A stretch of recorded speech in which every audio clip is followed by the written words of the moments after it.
नमस्कार. एका नवीन आणि अत्यंत महत्त्वाच्या विश्लेषणामध्ये तुमचं स्वागत आहे. आज आपण एका अशा विषयावर सविस्तर चर्चा करणार आहोत, जो थेट आपल्या जमिनीच्या भविष्याशी जोडलेला आहे. सुरुवातीलाच डोळ्यांसमोर एक चित्र आणा. एप्रिल किंवा मे महिन्याचं रखरखतं ऊन आणि पीक काढून घेतलेलं एक मोकळं, शांत आणि तापलेलं शेत. आता वरवर पाहता हे शेत अगदी शांत वाटतंय, जणू काही ते विश्रांती घेतंय. पण खरंच तसं असतं का? पीक घेतल्यानंतर जमिनीचा कस, तिची ताकद अचानक का कमी होते? हा एक असा प्रश्न आहे जो पिढ्यानपिढ्या शेतीशी जोडलेल्या प्रत्येकाला पडतो. आज आपण याच रहस्यमय प्रश्नाचं उत्तर शोधणार आहोत आणि एका मोठ्या विरोधाभासाचा उलगडा करणार आहोत. नांगरणी करावी की करू नये? हा तो मोठा प्रश्न आहे. पण हो, जमिनीच्या पृष्ठभागाखाली नक्की काय चाललंय आणि हे रहस्यमय युद्ध कसं खेळलं जातंय ह्याकडे वळण्यापूर्वी एक अत्यंत महत्त्वाची आठवण करून देतो. शेतीतील अशाच गुंतागुंतीच्या आणि महत्त्वपूर्ण विषयांवरील सखोल, शास्त्रीय माहिती नियमितपणे मिळवण्यासाठी आपल्या शेतकरी ज्ञान या यूट्यूब चॅनलला आत्ताच सबस्क्राईब करा. कारण आपलं हे चॅनल अभ्यासपूर्ण आणि पुराव्यांवर आधारित माहिती तुमच्यापर्यंत अगदी सोप्या भाषेत पोचवण्यासाठीच सुरू केलं आहे. चला तर मग आपल्या मूळ प्रश्नाकडे येऊया. हे जे शांत, रिकामं शेत आपल्याला दिसतंय, ते खरोखरच विश्रांती घेत असतं का? तर याचं उत्तर आहे अजिबात नाही. हे मोकळं शेत म्हणजे विश्रांतीचं ठिकाण नसून ते अदृश्य आणि भयंकर युद्धभूमी असते. तुम्हाला माहिती आहे का, याच काळात जमिनीत मोथा आणि धूपगवतासारखी अत्यंत हट्टी तण आपली पाळेमुळं खोलवर घट्ट करत असतात. सोबतच हानिकारक बुरशी आणि वाळवीसारखी कीड आपलं साम्राज्य पसरू लागतात. हे सगळे शत्रू जमिनीची उरलीसुरली ताकद शोषून घेतात आणि शांत दिसणारं हे शेत आतून अक्षरशः पोखरून काढतात. आता ह्या अदृश्य युद्धाला सामोरं जाण्यासाठी कृषी क्षेत्रात दोन अत्यंत वेगळ्या विचारधारा आहेत. त्यातली ही पहिली विचारधारा आपण पाहूया. नैसर्गिक भट्टी, सूर्याची प्रचंड ताकद. उन्हाळ्यातील कडक उन्हाचा वापर करून जमिनीचं निर्जंतुकीकरण कसं केलं जातं याच्या काही अचूक पायऱ्या आहेत. यालाच आपण उन्हाळी खोल नांगरणी म्हणतो. पहिली पायरी म्हणजे एप्रिल-मे महिन्याची वाट पाहणं. दुसरी अत्यंत महत्त्वाची पायरी, नांगरणी किमान 8 ते 9 इंच इतकी खोल असलीच पाहिजे. तिसरी पायरी म्हणजे माती बारीक न करता अत्यंत मोठी आणि कोरडी ढेकळं वर काढणं. आणि चौथी आणि सर्वात महत्त्वाची पायरी, नांगरणीपूर्वी शेताला चुकूनही पाणी द्यायचं नाही. जर तुम्ही पाणी दिलं तर चिखल होतो आणि त्या तणांच्या गाठी सुरक्षित राहतात. कोरड्या जमिनीतच अशी मोठी ढेकळं निघतात, हे नेहमी लक्षात ठेवा. पण आता तुम्ही विचाराल की ह्या मोठ्या ढेकळांचा नेमका फायदा काय? तर मित्रांनो, इथेच खऱ्या अर्थाने निसर्गाची नैसर्गिक भट्टी काम करते. जेव्हा कडक उन्हाळ्यात ही मोठी ढेकळं उघडी पडतात, तेव्हा तळपत्या सूर्याची उष्णता थेट ढेकळांच्या आतपर्यंत पोहोचते. अगदी खोलवर लपलेल्या तणांच्या गाठी, बुरशी आणि किडींची अंडी या भट्टीमध्ये अक्षरशः भाजून निघतात. यासाठी तुम्हाला कोणतंही महागडं रासायनिक कीटकनाशक विकत आणायची गरज नसते. सूर्यप्रकाश अगदी मोफत आणि अत्यंत प्रभावीपणे जमिनीचं निर्जंतुकीकरण करून देतो.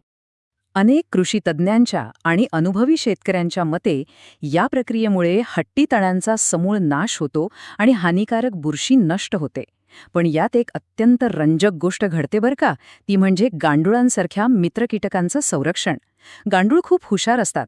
जमिनीचा वरचा थर तापायला लागला की ते स्वतःहून खालच्या थंड आणि सुरक्षित थरात निघून जातात. त्यामुळे ते मरत नाहीत.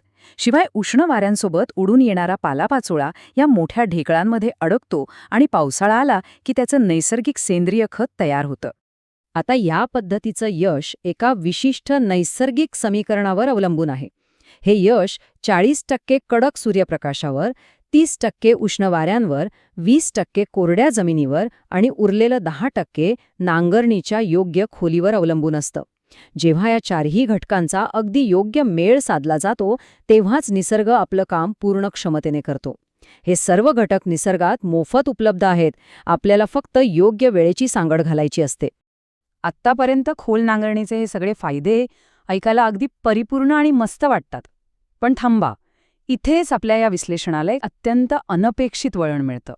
एक अत्यंत गंभीर प्रश्न इथे उभा राहतो. नांगरणीने जमिनीचा खरोखर फायदा होतो की नुकसान? पिढ्यानपिढ्या चालत आलेली आणि आपण डोळे झाकून विश्वास ठेवलेली हीच पद्धत जर आपल्या जमिनीच्या ऱ्हासाला कारणीभूत ठरत असेल तर हा एक मोठा धक्कादायक विरोधाभास आहे, जो समजून घेणं तितकंच आवश्यक आहे.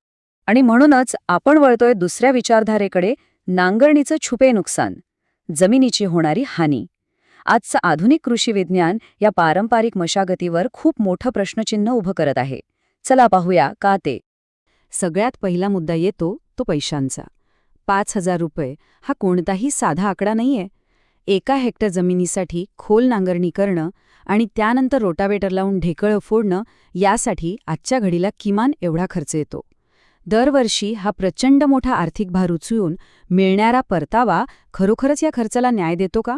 की फक्त एका परंपरेचं पालन करण्यासाठी आपण हा प्रचंड पैसा अक्षरशः मातीत घालत आहोत? विचार करण्यासारखी गोष्ट आहे. दुसरं म्हणजे आपला सर्वसाधारण समज असा असतो की नांगरणी केली की जमीन पाणी धरून ठेवते. पण प्रत्यक्षात काय होतं माहितीये? नांगरणीमुळे जमिनीतील केशिका नलिकांची जाळी म्हणजेच जे कॅपिलरी नेटवर्क असतं ते पूर्णपणे तुटतं. यामुळे जमिनीतला ओलावा अत्यंत वेगाने उडून जातो आणि पिकाला अधिक पाण्याची गरज भासते. या उलट न नांगरलेली जमीन एका स्पंजसारखी काम करते. तिची अंतर्गत रचना शाबूत असते आणि ती जास्त काळ ओलावा टिकवून ठेवते. म्हणूनच तुम्ही पाहिलं असेल, अनेकदा दुष्काळातही शेताचा बांध हिरवागार राहतो, पण नांगरलेलं शेत मात्र पूर्ण सुकलेलं दिसतं. यापुढचा धोका तर अत्यंत गंभीर आणि अदृश्य आहे. याला चादरी धूप किंवा शीट इरोजन म्हणतात. नांगरणीमुळे जेव्हा जमीन मोकळी आणि उघडी पडते तेव्हा तिला कोणतंही नैसर्गिक संरक्षण उरत नाही. मान्सूनचा मोठा पाऊस जेव्हा या मोकळ्या जमिनीवर कोसळतो तेव्हा तो पाण्यासोबत जमिनीचा सर्वात वरचा, सर्वात सुपीक आणि जिवंत थर सहजपणे वाहून नेतो. आणि धक्कादायक गोष्ट म्हणजे हे इतक्या संथपणे आणि समान पातळीवर होतं की ते आपल्या डोळ्यांना दिसतही नाही. पण याचे परिणाम अतिशय भयंकर असतात. आता फक्त एका क्षणासाठी या आकड्याचा विचार करा. 23 टन. हो, एका वर्षात 1 हेक्टर नांगरलेल्या उघड्या जमिनीतून तब्बल 23 टनांपर्यंत सुपीक माती पावसाच्या पाण्यासोबत वाहून जाऊ शकते.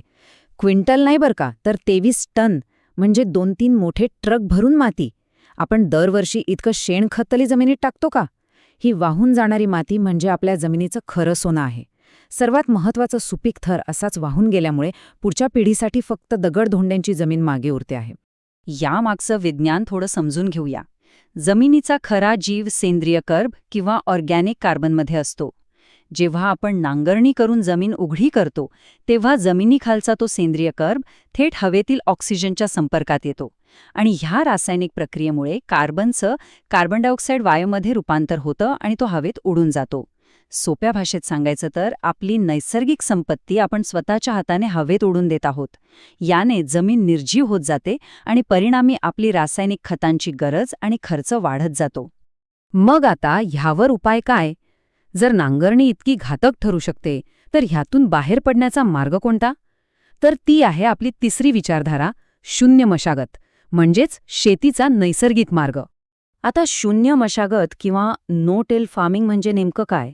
तर पिकाची कापणी झाल्यानंतर उरलेले अवशेष आणि पालापाचोळा शेतातून काढून न टाकता किंवा न जाळता तो तिथेच जमिनीवर राहू देणं. हे अवशेष जमिनीवर एका नैसर्गिक ब्लँकेट किंवा चादरीसारखं काम करतात. अगदी एखाद्या नैसर्गिक जंगलात तुम्ही पाहिलं असेल, जसा पालापाचोळा जमिनीला झाकून ठेवतो तसंच हे अवशेष जमिनीला कडक उन्हापासून वाचवतात, ओलावा टिकवून ठेवतात आणि हळूहळू तिथेच कुजून जमिनीसाठी अतिशय उच्च प्रतीचा सेंद्रिय कर्ब निर्माण करतात. या शून्य मशागतीचे अनेक मोठे फायदे आहेत. सर्वात मोठा आणि थेट फायदा म्हणजे नांगरणीचा तो हजारो रुपयांचा खर्च पूर्णपणे वाचतो. जमिनीवरील त्या आच्छादनामुळे चादरी धूप पूर्णपणे थांबते. नैसर्गिकरित्या कुजणाऱ्या अवशेषांमुळे जमिनीतलं सेंद्रिय कर्ब वाढतो, ज्यामुळे रसायने आणि खतांची आपली गरज खूपच कमी होते.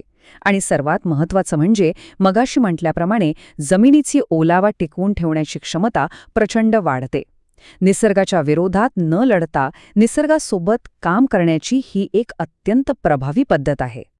तर आता आपण आपल्या चौथ्या आणि अंतिम विचारधारेकडे आलो आहोत. 2 विचार पण एकच ध्येय, जमिनीची सुपीकता वाढवणे. आतापर्यंत आपण दोन्ही बाजूंचे युक्तिवाद अतिशय सविस्तरपणे पाहिले आहेत. एकीकडे आक्रमक पण नैसर्गिक निर्जंतुकीकरण करणारी खोल नांगरणी आहे, जिचा वापर हट्टी तण आणि किडींचा प्रादुर्भाव जास्त असल्यास उत्तम ठरतो. तर दुसरीकडे जमिनीची धूप थांबून ओलावा टिकवणारी शांत, शून्य मशागत आहे. मित्रांनो, यापैकी कोणतीही पद्धत पूर्णपणे चुकीची किंवा पूर्णपणे बरोबर नाही. दोन्ही वेगवेगळ्या परिस्थितीत अत्यंत मोलाच्या ठरतात. हे सर्वस्वी तुमच्या जमिनीच्या मूळ समस्येवर अवलंबून असतं. आणि म्हणूनच आपलं हे आजचं विश्लेषण एका अत्यंत महत्त्वाच्या प्रश्नापाशी येऊन थांबत आहे. पुढच्या वेळी ट्रॅक्टर सुरू करण्यापूर्वी हा विचार नक्की व्हायला हवा. पुढच्या पिढीसाठी आपल्या जमिनीला नेमकी कशाची गरज आहे? तुमच्या शेतात तणांचा आणि किडींचा प्रादुर्भाव जास्त आहे की तुमची सुपीक माती दरवर्षी पावसासोबत वाहून जात आहे? स्वतःच्या जमिनीचं सूक्ष्म निरीक्षण करूनच योग्य तो मार्ग निवडणं आवश्यक आहे. कारण आपल्या जमिनीचं आणि पर्यायाने आपल्या शेतीचं भविष्य याच निर्णयावर अवलंबून आहे. आजचं हे सविस्तर विश्लेषण शेतीतील या मोठ्या विरोधाभासावर नक्कीच तुम्हाला एका नवीन दृष्टिकोनातून विचार करायला लावेल अशी मला खात्री आहे. अशाच प्रकारच्या वैज्ञानिक पुराव्यांवर आधारित आणि अत्यंत महत्त्वाच्या माहितीसाठी आपल्या शेतकरी ज्ञान या यूट्यूब चॅनेलला नक्की सबस्क्राईब करा. तुमच्या मनात काही प्रश्न असतील किंवा तुमच्या स्वतःचा काही अनुभव असेल तर तो कॉमेंट्समध्ये आवर्जून मांडा. या माहितीपूर्ण प्रवासात आज माझ्यासोबत जोडले गेल्याबद्दल तुमचे खूप खूप धन्यवाद. लवकरच भेटूया अशाच एका नवीन आणि महत्त्वपूर्ण विश्लेषणासोबत. तोपर्यंत तुमची आणि तुमच्या मातीची काळजी घ्या.